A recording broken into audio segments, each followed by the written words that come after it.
Neither system is failing. They are fighting over which one is allowed to stay alive. Lena Brooks said it from the employee hallway, one hand holding a termination letter and the other pressed against a badge reader that had just flashed red for the third time.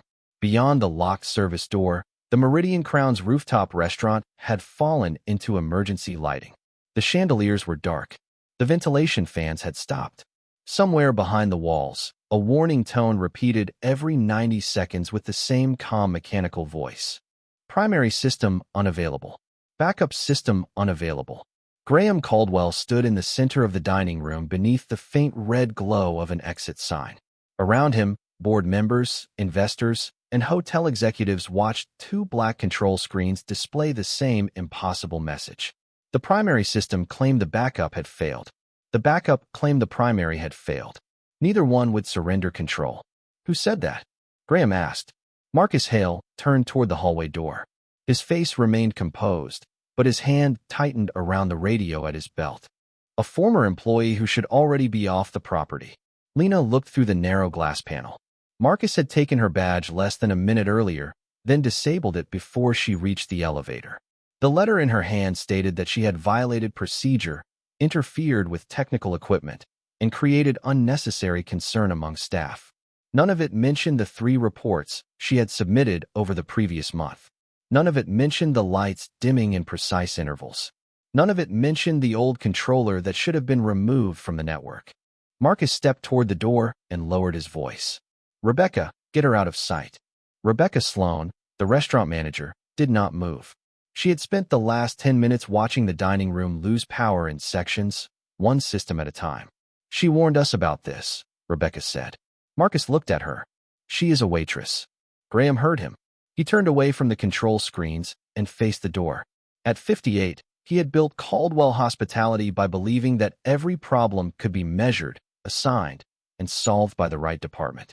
Tonight, the most advanced hotel in his portfolio had stopped obeying its own design in front of the people he needed most to impress. The kitchen refrigeration had switched to reserve power. The service elevators were frozen between floors. The automated curtains had opened halfway and stopped, exposing Rain Street glass and the cold Manhattan skyline beyond. Daniel Price, the chief engineer, stood beside a tablet filled with error messages. We are checking for an external breach, he said. There is no breach, Lena called through the door. Marcus reached for the handle. Enough. Graham raised one hand. Marcus stopped. Open the door. Mr. Caldwell, she has no authority to be involved. Neither do the lights, Graham said. Rebecca unlocked the service door. Lena stepped into the room. Her black uniform was still neat, though one sleeve had been dampened by the rain she had carried in earlier. In her pocket was a folded receipt covered with handwritten times. 8:14, 8:15, and 30 seconds. 8:17. Every interval matched. Marcus moved between her and Graham. She has been disciplined repeatedly for making technical claims outside her role. Lena looked past him toward the 2 control screens. Restarting either system will make it worse. Daniel frowned. Why? Lena held up the receipt. Because the problem repeats every 90 seconds. That is not random. It is a heartbeat check. The room quieted. Daniel looked back at his tablet. Graham studied Lena, then the termination letter in her hand. How do you know that? He asked. Lena's eyes moved to the emergency panel near the kitchen entrance. A small green light blinked once, paused, then blinked again. Because the controller everyone forgot is still answering. The warning tone sounded. 90 seconds. Both screens went black. 38 minutes earlier, Lena Brooks had been setting water glasses for Graham Caldwell's most important dinner of the year. 38 minutes earlier, Lena Brooks moved through the Meridian Crown's rooftop restaurant with a tray of water glasses balanced against one hand. Rain pressed against the floor-to-ceiling windows, blurring Manhattan into silver streaks and amber lights. Inside, every surface reflected control. The tables were aligned to the inch. The chandeliers adjusted their brightness automatically. The curtains responded to the changing sky. Even the temperature shifted by half a degree as guests entered. Tonight, Graham Caldwell would present the hotel's new integrated control system to board members and investors. Marcus Hale had repeated the same instruction at the staff meeting. Nothing could look uncertain. Perfect service, he said. Perfect timing. Perfect room. Lena had heard the word perfect used before to hide unfinished work. At 8:14, the chandelier above table 6 dimmed slightly. No guest noticed. Lena did. She glanced at the brass clock near the wine cabinet and wrote the time on the back of a receipt. 90 seconds later, the ventilation fan above the kitchen entrance fell silent for 6 seconds, then restarted. Lena wrote again. At 8:17, the wine storage display flickered from 49 degrees to reserve mode before returning to normal. She wrote a third time. Rebecca Sloan approached with a stack of menus. "You are counting again," she said quietly.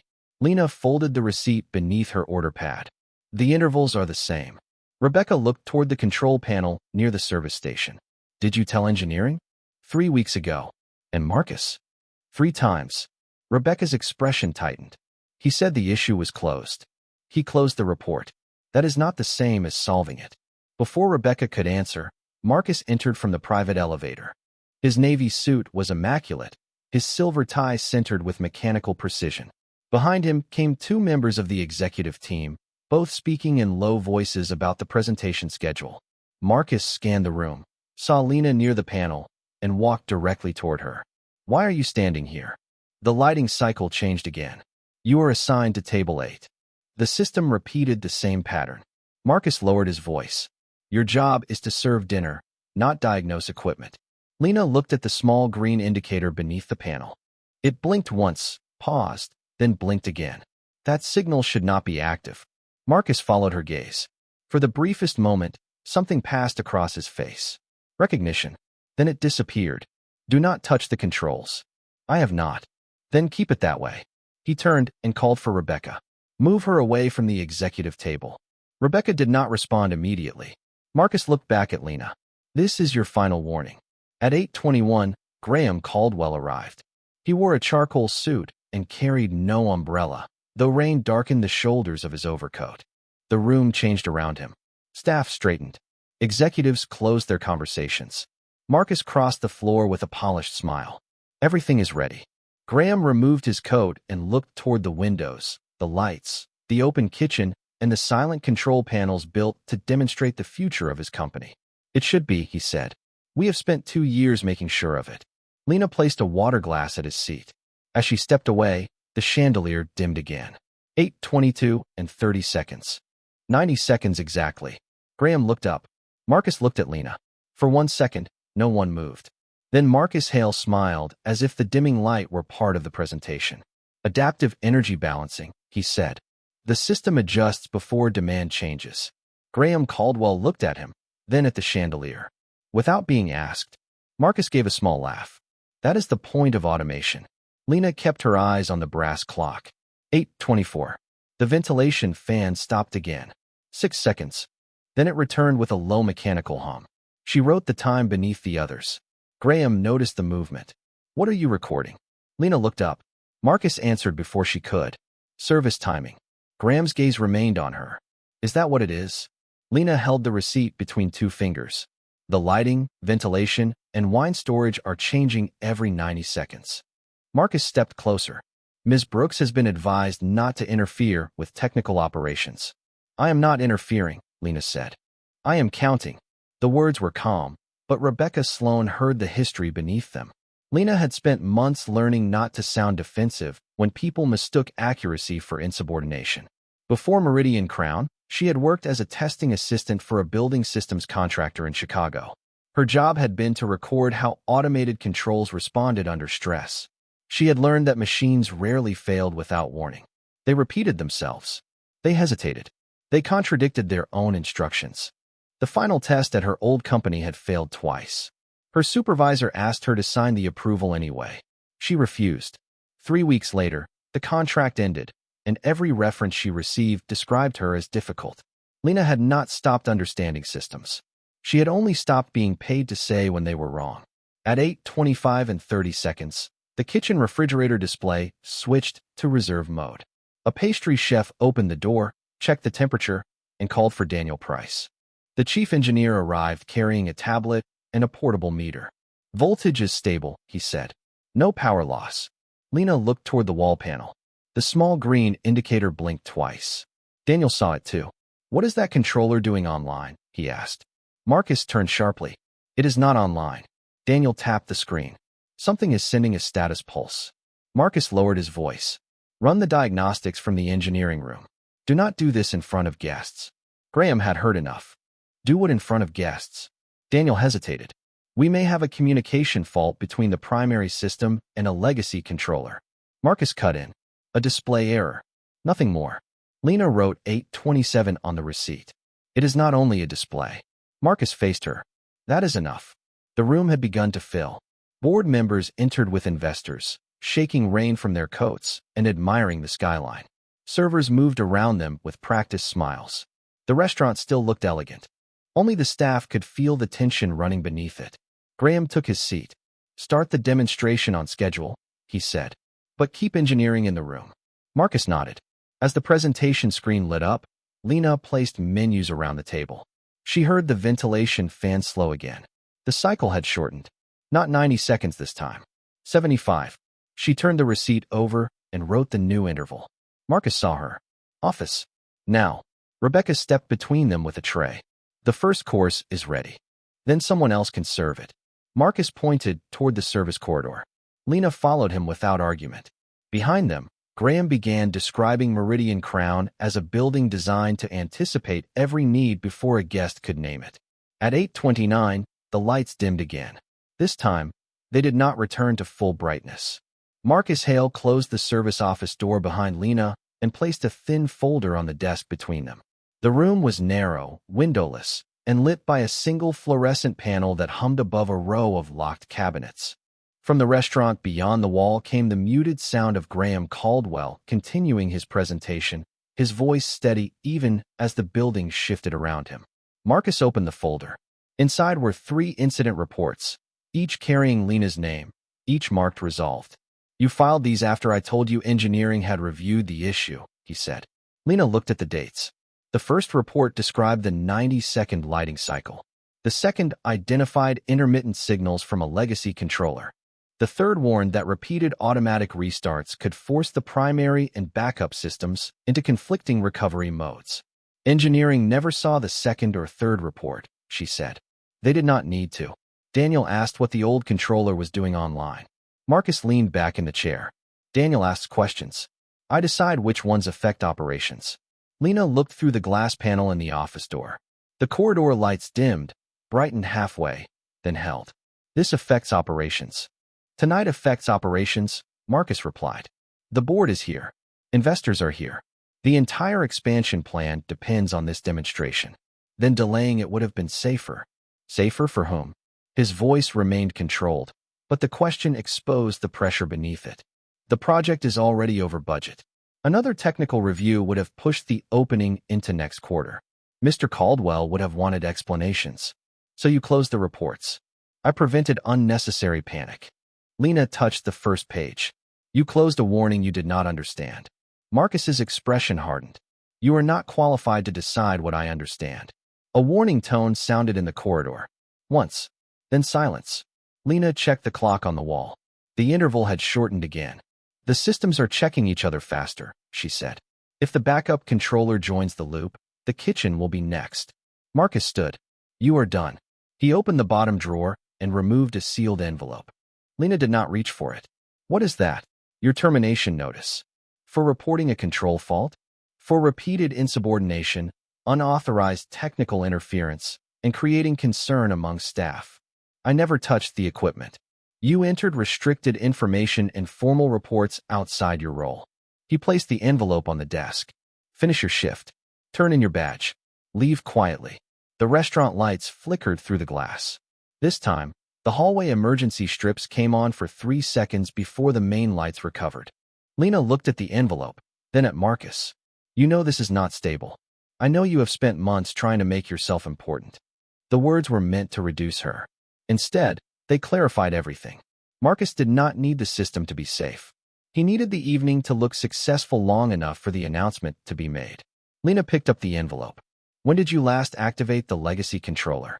Marcus's eyes shifted toward the cabinet behind her. It was only a fraction of a second, but Lena saw it. It has been inactive for months. That was not my question. He opened the door. Return to the floor. Lena stepped into the corridor. Rebecca Sloan was waiting near the service station, holding the first course that had gone untouched. "What happened?" she asked. Lena showed her the envelope. Rebecca's face tightened. "He cannot fire you in the middle of this." "He just did." From the dining room came the sound of the ventilation system shutting down completely. Daniel called for manual control. A second alarm answered from the kitchen. Lena looked at the clock. 60 seconds. The cycle was collapsing inward. Marcus emerged behind her. "Badge." Lena handed it over. He pressed it to the wall terminal, entered an administrator code, and disabled it. The reader flashed red. At that exact moment, every light in the restaurant went dark. For half a second, the restaurant disappeared. Then the emergency strips along the floor turned on, casting a low red glow across the tables. The city remained visible beyond the rain-streaked windows, but inside the Meridian Crown, every automated system had fallen silent. The ventilation had stopped. The chandeliers were dark. The presentation screen showed only a gray line of text. Communication failure. Guests shifted in their chairs, waiting for someone to explain what had happened. Marcus Hale lifted his radio. "Engineering, restore primary control." Daniel Price answered from the service station. "Primary control is rejecting the backup handshake." "Then restart the backup." Lena spoke before he could issue the command. "Do not restart it." Marcus turned toward her. "You no longer work here. That will not change what the system is doing." A warning tone sounded. "Primary system unavailable. Backup system unavailable." Daniel stared at his tablet. Both controllers are reporting the other one as offline. Lena moved closer to the wall display without touching it. The green indicator beneath the emergency panel blinked twice, paused, then blinked again. The legacy controller is still sending status pulses. Daniel looked at the network list. "It is not supposed to be connected." "It is connected enough to answer late," Lena said. "The primary waits for a response. The old controller answers after the timeout. The backup sees the delay and assumes the primary failed. Then the primary sees the backup take control and assumes the backup failed." Daniel scrolled through the log. That would explain the conflict, but not why the cycle is getting shorter. Lena unfolded the receipt from her pocket. "Because every restart reduces the recovery window." 90 seconds became 75, then 60. Another tone sounded before the minute had passed. The kitchen refrigeration panel switched to reserve power. A chef called out that the temperature monitors had frozen. Marcus stepped between Lena and the control screen. "Daniel, take manual command." Daniel did not move. If she is right, forcing manual command through the active network could create another conflict. Graham Caldwell had left the center of the dining room and now stood beside them. In the red emergency light, the polished launch event looked suddenly fragile. White linen, cold coffee, investors watching from tables that had been designed to demonstrate certainty. "What happens next?" he asked. Lena answered. "The second backup controller will try to take over the kitchen systems. When it does, every controller will begin sending recovery commands at the same time." "Can you stop it?" Marcus gave a sharp laugh. "She is a server, not an engineer." Graham looked at Daniel. "Can she be right?" Daniel studied the timing marks on the receipt, then the network log. "Yes." The answer removed whatever protection Marcus's title had given him. Graham turned to Lena. "Explain it without technical language." Lena picked up 2 empty water glasses from a nearby table and placed them several inches apart. "This glass is the primary system. This one is the backup." She set a small bread plate between them. "This plate is the old controller. The 2 new systems are supposed to check each other. If one stays silent, the other takes control. But the old controller is answering late, so both systems keep receiving the wrong message. Each one thinks the other has failed." Graham looked at the arrangement. "And the solution? Separate the old controller from the network. Then place the primary and backup systems in manual standby before restarting either one." Daniel nodded slowly. "That would break the loop." Marcus folded his arms. "Or take the entire building offline." Lena looked at him. "The building is already offline. The difference is whether we control the shutdown or let the systems keep making the decision." A new warning appeared on Daniel's tablet. "Secondary kitchen controller requesting authority." Lena looked at the clock. "You have less than 45 seconds. Graham Caldwell looked at Daniel Price. "Do it her way." Marcus Hale stepped forward. "That is reckless." Graham did not turn toward him. What is reckless is pretending expertise belongs only to the person with the highest title. Daniel opened the manual control menu on his tablet. Lena, identify the legacy controller. She pointed to the green indicator beneath the emergency panel. That signal belongs to controller LC4. It should have been removed from the active network after commissioning. Daniel searched the device list. I see it. Last response, 8:31 and 12 seconds. Do not restart anything yet, Lena said. First place the primary and backup systems in manual standby. Then isolate LC4 at the network switch. Daniel handed a radio to one of his technicians and gave the instructions. The red emergency lights remained steady. Around the dining room, investors watched in silence. No one asked when dinner would resume. The building itself had become the presentation. Primary entering manual standby, Daniel said. The tablet displayed a yellow confirmation bar. Backup entering manual standby. A second bar appeared. Lena looked at the clock. 28 seconds. The warning tone began again, but this time Daniel muted it before the message could finish. Technician is at the switch. Marcus looked toward the service corridor. You are taking the entire hotel off automated control based on notes written on a receipt. Lena kept her eyes on the tablet. The receipt recorded what the official system ignored. Daniel raised the radio. Disconnect LC4.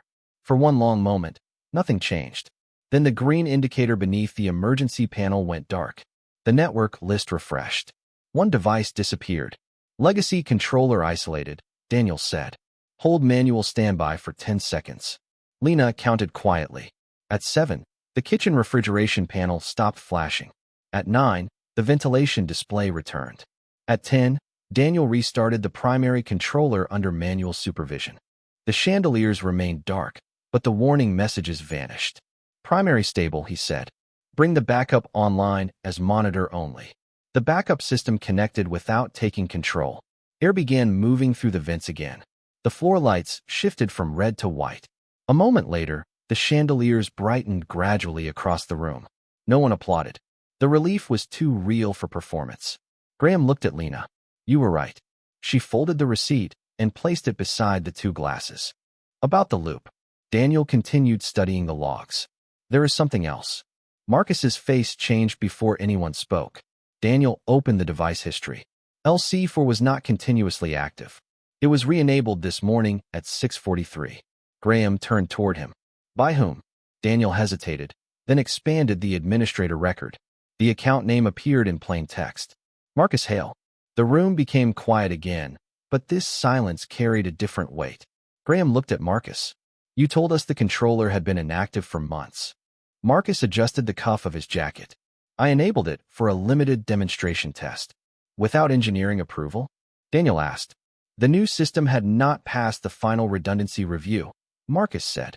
I needed a backup path available for tonight. Lena looked at the log. The decision now made sense. Marcus had activated the old controller to hide an unfinished test. He had not intended to create a failure. He had created one by trying to conceal another. Graham's voice remained calm. You closed her reports, activated equipment outside protocol, and then fired her when she recognized the result. Marcus looked toward the investors. I was protecting the launch. Graham glanced around the restored room, at the cold plates, interrupted presentation, and termination letter still in Lena's hand. No, he said. You were protecting the appearance of one.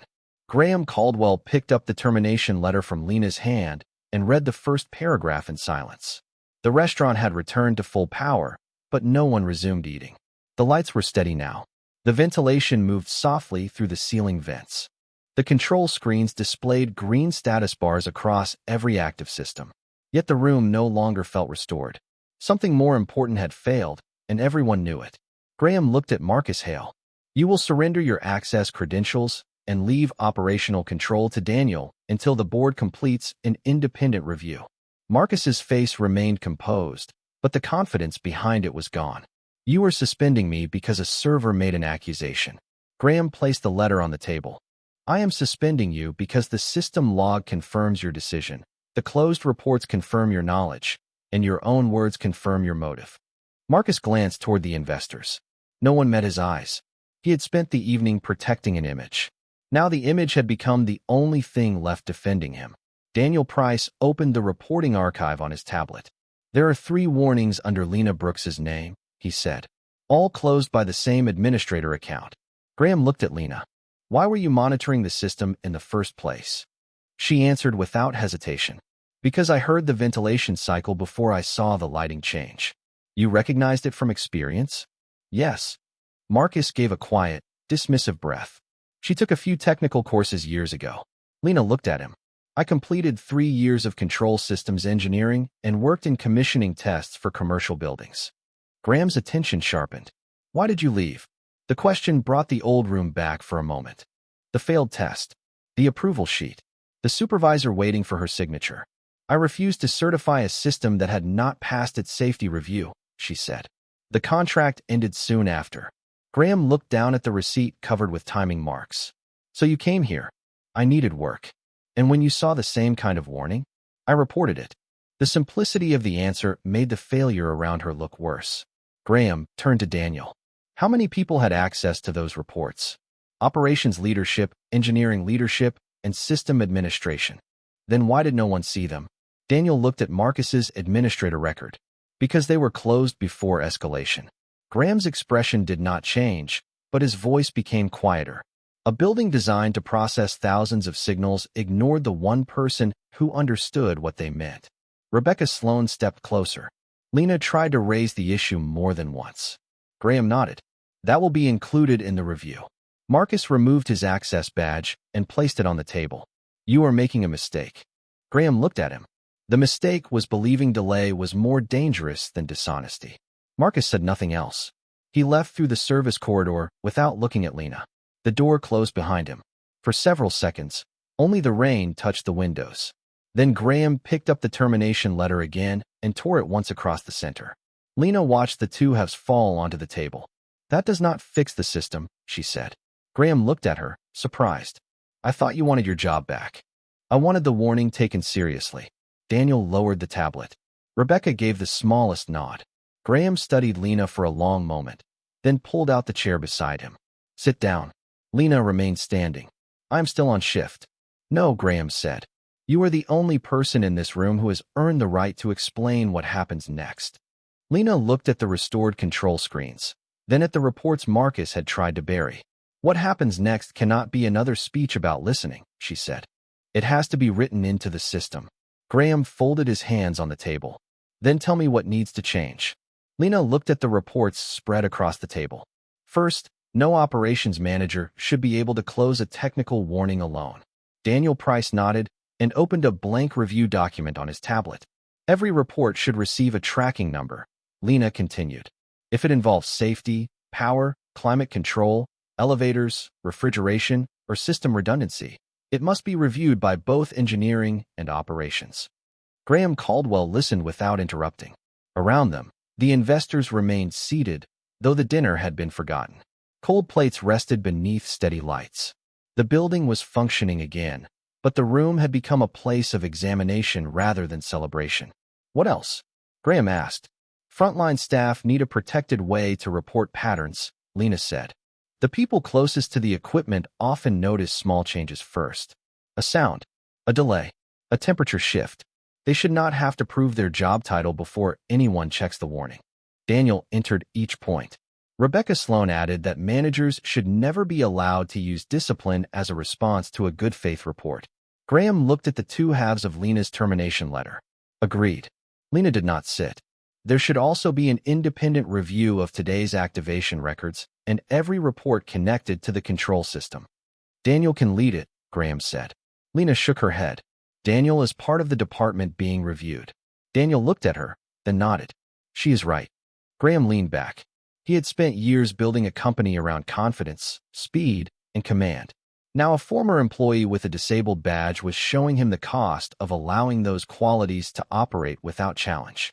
External engineering firm, he said. Full access. No one from operations can edit the findings. Lena looked toward the restored status screens. And the launch should remain suspended until the final redundancy test is completed. One of the board members shifted in his chair. That could delay the expansion announcement. Graham turned toward him. Then the announcement is delayed. No one argued. Rebecca brought Lena a glass of water. She accepted it, but did not drink. The adrenaline had passed, leaving only exhaustion and the strange weight of being heard after expecting the opposite. Graham folded his hands. I want you involved in the review. Lena looked at him. As a witness. As a consultant. I am not asking for a favor. Neither am I. He spoke carefully now. You identified the pattern, preserved the timing, and explained the conflict clearly enough for the team to act. I am asking for your expertise. Lena glanced at Daniel. He gave a small, respectful nod. 6 months, Graham continued. Independent contract. You report to the audit committee, not operations. Lena remained silent. The offer was larger than the job she had just lost, but she had learned that titles could hide the same problems in different clothing. I will consider it, she said, after the reporting protections are written into policy. Graham almost smiled. You negotiate before accepting. I verify before signing. The answer stayed in the room. Graham looked at the termination letter, then at the receipt covered in times. What would you call the new process? Lena thought for a moment. Signal review. Why? Because warnings do not become meaningless just because someone decides not to listen. Daniel saved the document under that name. Outside, the rain had begun to ease. The city lights sharpened beyond the glass, one by one.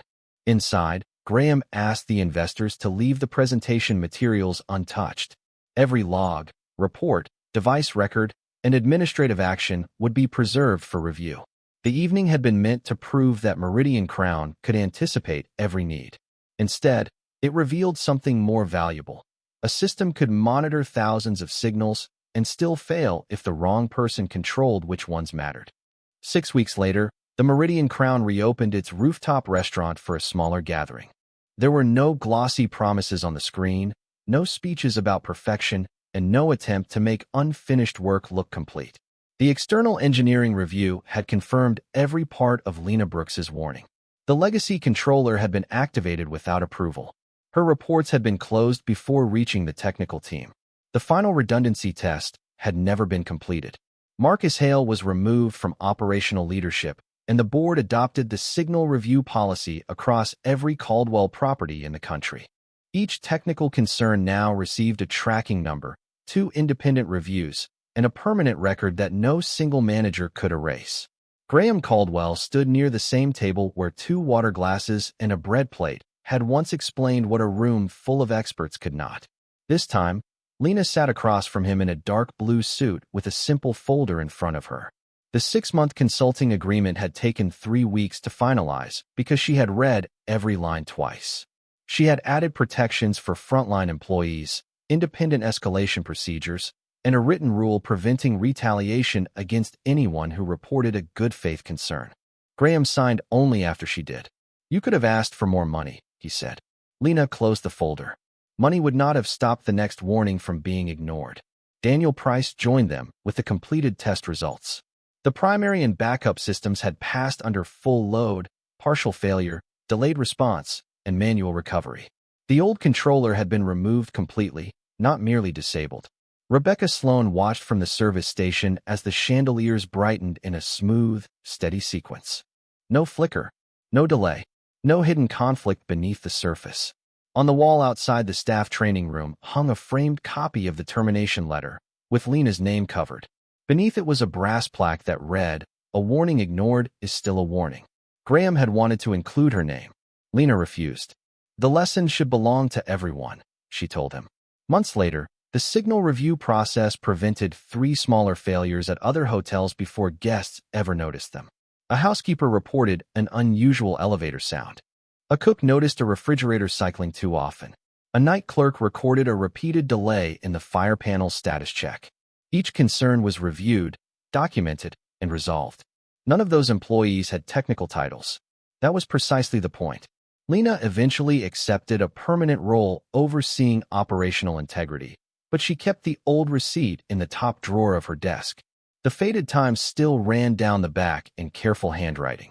90 seconds. 75. 60. A pattern everyone else had been too busy to see. What would you have done in Lena's place after being dismissed, ignored, and told that your job title mattered more than what you knew? Would you have walked away, or would you have spoken one more time? Share your thoughts, and if stories about quiet intelligence, dignity, and the courage to tell the truth stay with you. Subscribe to the channel and join us for the next story. Intelligence does not become smaller because power refuses to recognize it.